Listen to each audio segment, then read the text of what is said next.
जहाँ कल कल करती गंगा की निर्मल लहरों पर सूर्य की रक्त कणिकाएं अपनी अनुपम छटा बिखेरती हैं, जहाँ हर हर महादेव के उद्घोष के साथ नित सूर्य के उदय का स्वागत किया जाता है, जहाँ गंगा स्नान के बाद देवादिदेव महादेव श्री काशी विश्वनाथ के दर्शन की अभिलाषा लिए लोग लंबे कतारों में इंतजार करते हैं, जहाँ के मंदिरों में स्थापित मूर्तियाँ लोगों के हृदय की धड़कनें हैं, जहाँ के हर कंकड़ में शिव शंकर हैं, जिस जमी की खाक भी पारस है, वो शहर बनारस है। काशी, जिसमें संपूर्ण भारतीय संस्कृति का दर्शन होता है। यहाँ की संस्कृति एवं सभ्यता अपने आप में एक महत्वपूर्ण धरोहर है। ये नगरी ज्ञान, भक्ति, आध्यात्मिकता से परिपूर्ण है। प्रकृति के साथ रहना और प्राकृतिक नियमों का पालन करना यहाँ के लोगों की जीवन शैली की विशेषता है। यहाँ के पेड़ पौधे, विशिष्ट उत्पादन सामग्री, कलात्मक हस्तशिल्प काशी की प्रकृति की अनुपम देन है।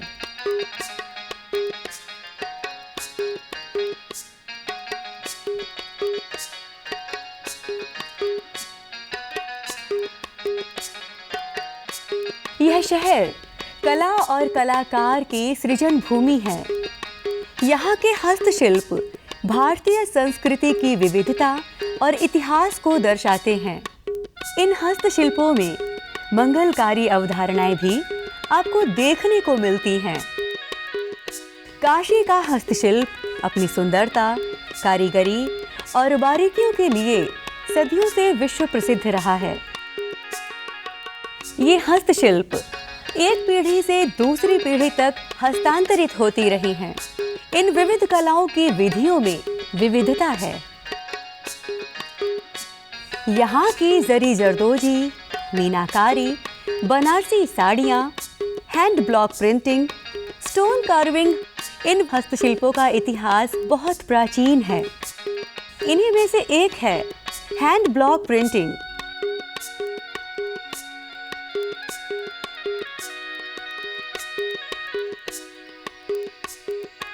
इसका इतिहास लगभग 5वीं सदी का माना जाता है।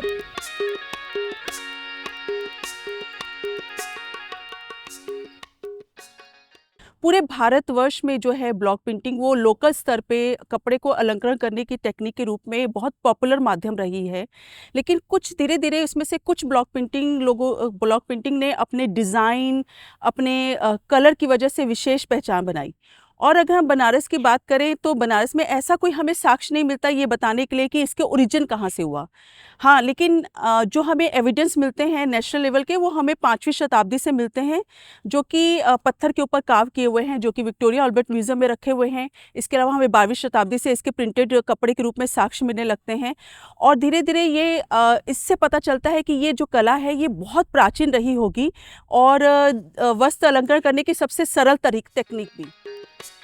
भारत में गुजरात, राजस्थान, आंध्र प्रदेश, मध्य प्रदेश तथा उत्तर प्रदेश में इस शिल्प का प्रचलन ज़्यादातर देखने को मिलता है।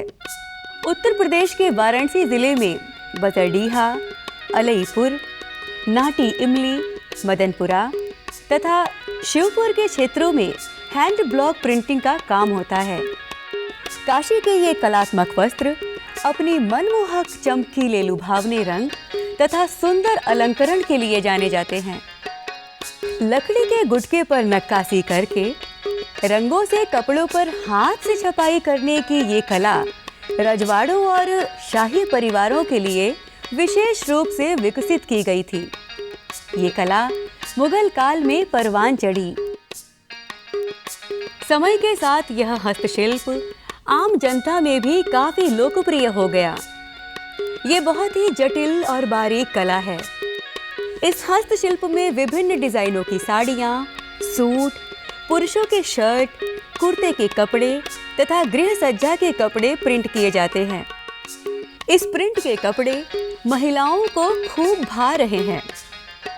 इस कला की विशेषता यह है कि इसमें सभी कार्य हाथों द्वारा किया जाता है। इन वस्त्रों की मांग पूरे भारत सहित सुदूर देशों में होती रही है। ऐसे तो वीविंग का तमाम इलेक्ट्रॉनिक जेकार्ड हमारे यहाँ लगे हुए हैं, हैंडलूम भी लगे हुए हैं और हमारे यहाँ हैंड ब्लॉक की प्रिंटिंग की जाती है, जिसमें हैंड ब्लॉक में आजकल डिजिटल प्रिंटिंग का भले ही ज़माना आ गया, लेकिन इसकी डिमांड और इसकी बारीकी जो है वो डिजिटल प्रिंट भी नहीं दे सकती, जो डिटेलिंग ब्लॉक प्रिंट में मिल जाती है, जो कि बनारस के चंदेरी कपड़ा हो गया, चिनिया कपड़ा हो गया, कतान कपड़ा हो गया, इसके ऊपर में जो बारीकियत से ये हो जाती है और इसमें 10-10 कलर तक के ब्लॉक यूज़ किए जाते हैं, जो कि इंडिया ही नहीं विदेशों में भी इसकी गजब की डिमांड है, जो धीरे धीरे लुप्त होती जा रही थी। बट हम लोगों ने और काफ़ी लोगों ने मिल करके इसको ये चाहा है कि नहीं, फिर से ये चीज़ें ज़िंदा रहें, इसमें काम होता रहे। बाकी तो डिजिटल युग है, जो भी हो जाए, जो बन जाए, लेकिन उसकी कॉपी हो सकती है, इसकी कॉपी नहीं हो सकती है। जैसे टाइपराइटर, हैंड वाला टाइपराइटर और इलेक्ट्रॉनिक टाइपराइटर और कंप्यूटर में जो फ़र्क है, उसमें हैंड टाइपराइटर की जो आज भी ऑथेंटिसिटी है, वही सेम चीज़ इसके साथ में भी है। जो इसमें एक बार ब्लॉक हो जाएगा, वो उसी ब्लॉक से दूसरी कॉपी हो सकती है, उसके अलावा कहीं से नहीं हो सकती है। कपड़ों पर छपाई करने के लिए शिल्पकार को कई प्रक्रियाओं से गुजरना पड़ता है। डिजाइन तथा नक्काशी से लेकर छपाई तक इस शिल्प की एक लंबी श्रृंखला है, जो इसके कारीगरों की प्रतिभा और शोध को बढ़ावा देती है। कि जो इसकी परख जानते हैं वो उसको हैंड ब्लॉक ही चाहिए, उसको डिजिटल प्रिंट नहीं चाहिए। तो ये तो इसका, और इसके जो कलर हैं वो कलर जाएंगे नहीं, भले ही कपड़ा फट जाए। तो ये इसकी खूबी है। और जो पुरानी चीज़ें हैं वो भले ही लुप्त हो, लेकिन इसकी डिमांड अपनी जगह अलग है और ये दिन पर दिन बढ़ना है, जिसमें हम लोग इसको ई मार्केटिंग भी कर रहे हैं। और इसका अच्छा कस्टमर हमें दुबई से भी है, मलेशिया से भी है, सभी जगह से आ रहे हैं। जापान से भी लोगों ने संपर्क किया स्कार्फ वगैरह के लिए भी। तो हम साड़ी है, स्कार्फ है, अनस्टिच सूट है, ये सभी पे ये चीज़ प्रयोग कर रहे हैं। और हमें लगता है कि आने वाले समय में अगर ये चीज़ें और अच्छे तरीके से इस पर वर्क किया जाए, तो इस युग में, डिजिटल युग में और अच्छा काम हो सकता है इन सब चीज़ों को लेते हुए। सबसे पहले कपड़े धुलाई करते हैं, उसे सुखाते हैं, फिर इन कपड़ों को तसर कलर या लाइट क्रीम कलर से डाई किया जाता है, जिससे कि छपाई उभर कर आ जाए।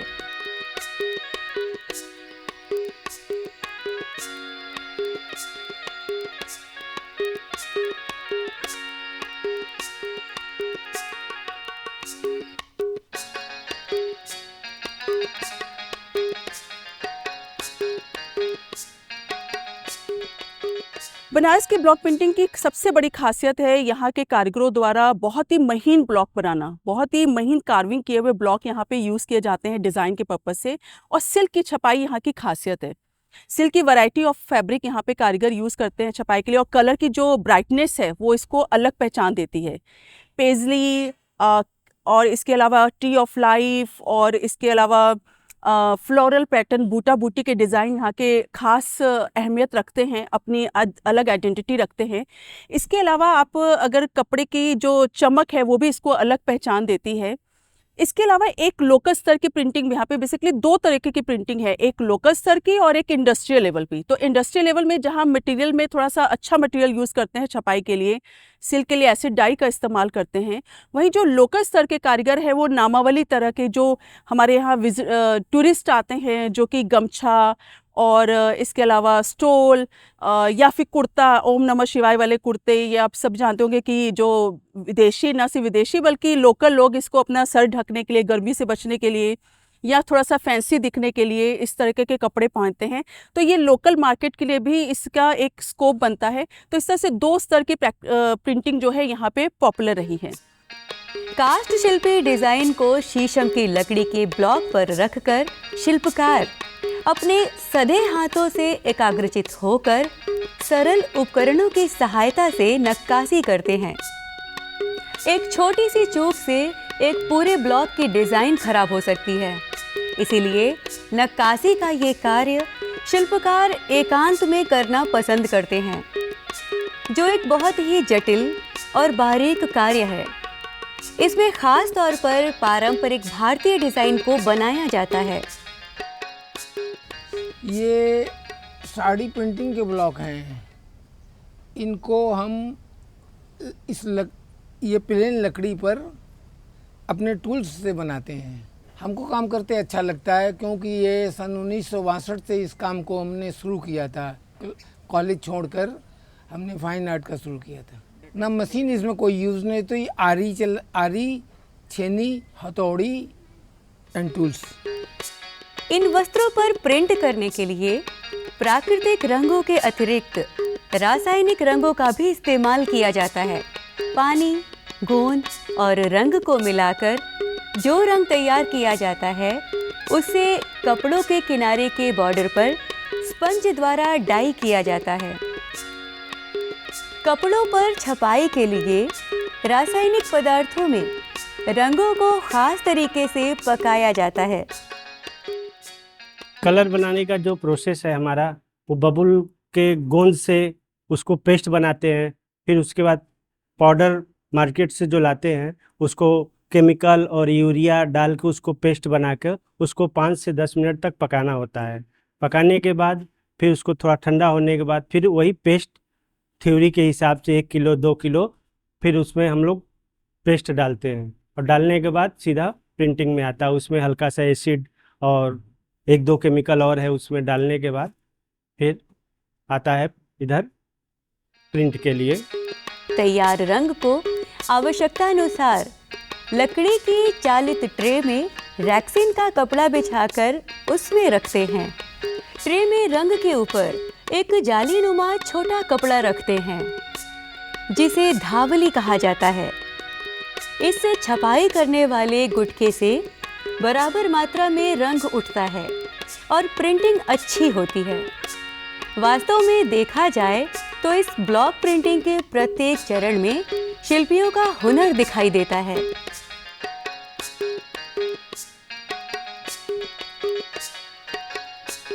कपड़े को छपाई करने के लिए प्रिंटिंग टेबल को सेट किया जाता है।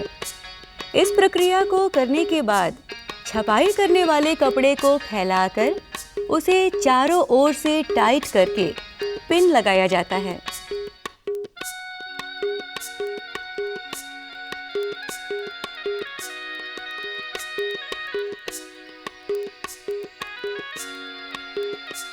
उसके बाद छपाई की प्रक्रिया शुरू की जाती है। नक्काशीदार लकड़ी के गुटके वाले ब्लॉक के उभरे हुए हिस्से पर रंग को रोल करके कपड़े पर दबाया जाता है। इस प्रक्रिया को ब्लॉक प्रिंटिंग स्टैंपिंग भी कहा जाता है। इसमें सबसे पहले ब्लॉक से बेस बनाते हैं, फिर डट्टा से फूल और पत्तियों की छपाई की जाती है। इसकी छपाई करने के लिए संतुलित बल की आवश्यकता होती है। ये शिल्पकार बहुत ही अनुभवी होते हैं।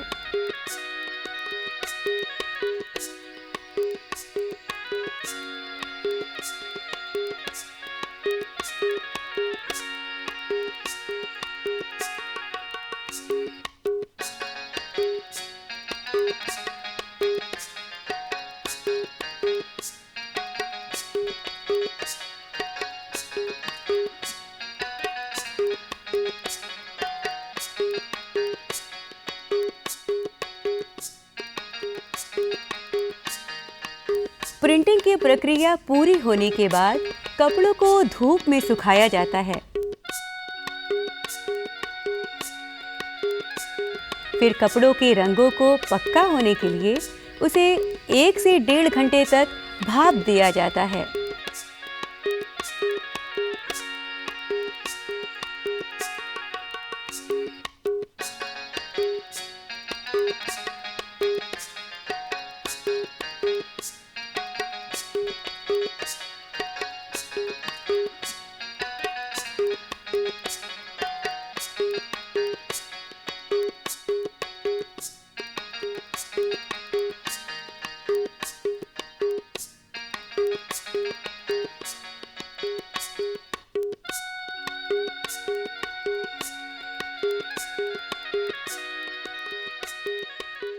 प्रिंटिंग के बाद स्टीम का जो प्रोसेस है, वो एक साड़ी एक अछाड़ा लगाने के बाद उसको लगभग 40 से 50 साड़ी पर अछाड़ा लगाकर कपड़ा उस पर फिर रोल करके उसको ड्रम पर रख के ड्रम में लगभग आधा ड्रम पानी गर्म करने के बाद उसको रोल करके उस पर रख देते हैं स्टीम के, और लगभग 1.5 से 2 घंटा उस पर उसका प्रोसेस चलता है जब तक उसमें स्टीम ना आ जाए। अगले दिन उसका वॉशिंग का प्रोसेस होता है। फिर वॉशिंग के बाद उसको क्लीन अप करके फिर जिसका माल रहता है उसको गद्दी पर दे दिया जाता है। हैंड ब्लॉक प्रिंट के बने कपड़े ग्राहकों को खूब लुभा रहे हैं।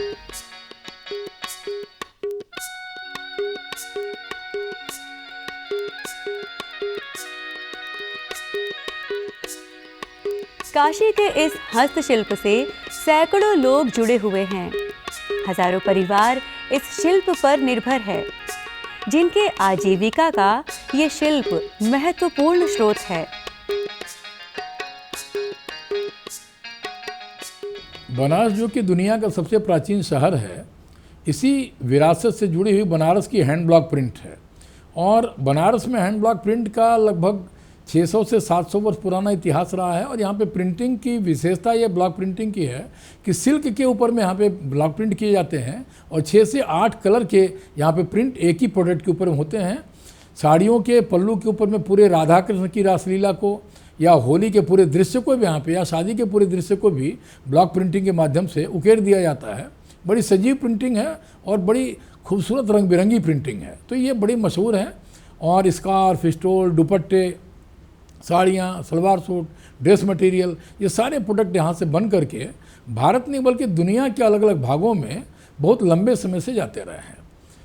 बनारस हैंड ब्लॉक प्रिंट को पिछले वर्ष जीआई का दर्जा प्राप्त हुआ और बनारस के जीआई की सूची में वो भी शुमार हो गया और भारत की बौद्धिक संपदा हो गई।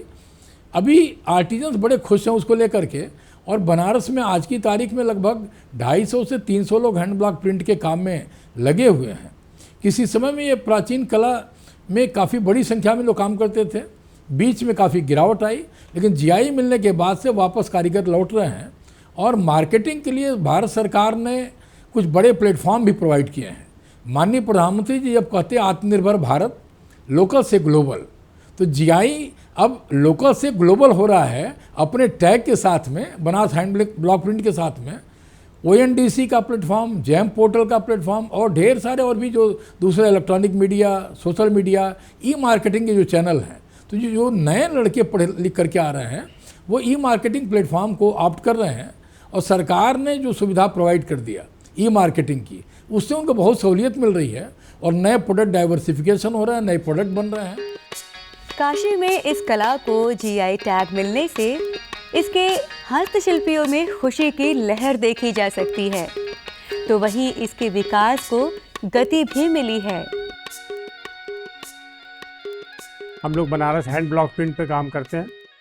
टसर, सिल्क, चंदेरी, जो भी प्योर मटेरियल बनारस का कपड़ा, उस पर हम लोग काम करते हैं।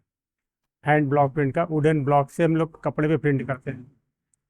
एसिड प्रिंट में हम लोग कलर यूज करते हैं, acid colour, procion colour, eco friendly colour, pigment colour. तो सर पहले हम लोग क्या करते हैं, कपड़े को लेते हैं, उसको डिगमिंग में डालते हैं, फिर उसके बाद कपड़े को जो है लाइट कलर में टसर में डाई करते हैं।